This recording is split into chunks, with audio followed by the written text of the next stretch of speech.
Patok ngayon sa ilan nagpapayat ng tinatawag na liquid diet kung saan kinatas na gulay at prutas ang magiging pamalit sa regular na pagkain.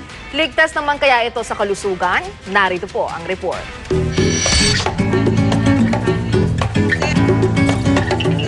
Imbes na pamatid uhaw lang, ang mga prutas at gulay na kinakatas ni Noemi para gawing juice at smoothie, pang-agahan, tanghalian at hapunan na raw.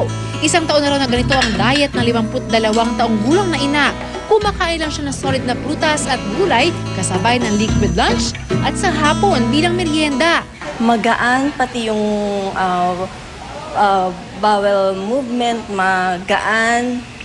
Tapos yung parang yung energy mo mas mahaba.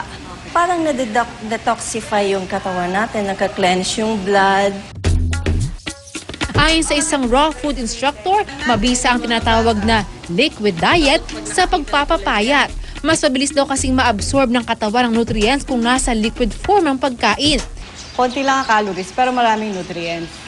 Tapos nakikleanse yung system mo. Kasi minsan kaya ka tumataba dahil marami ka na ring toxins sa katawan na hindi mo mailabas. Isa sa mga sample itong detox juice na ginagawa sa pamamagitan ng pagsasama-sama ng singkamas, pipino, sugar beets, talbos at dahon ng sili sa isang juicer para makatas. Yung sugar beets, maganda yan sa ating liver.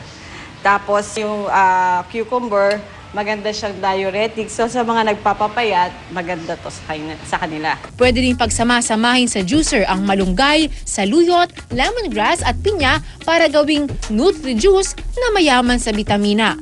At para may protina ka pa rin kahit walang karne, pwede rin katasin sa juicer ang mga mani, talbos at iba pang buto. May nabibili ring ready-made juice na ilang araw lang na gawing diet ay nakakapayat na.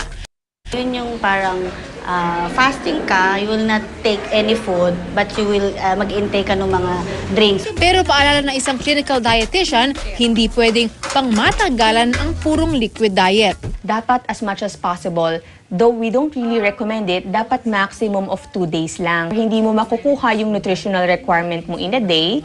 Posible din na makaramdam ka na ng fatigue or pagpanghina, yung pagkahilo, yung mga ganyan. Kasi nga, you're not getting enough. Para sa saksi, Frida Reyes, nag-uulat.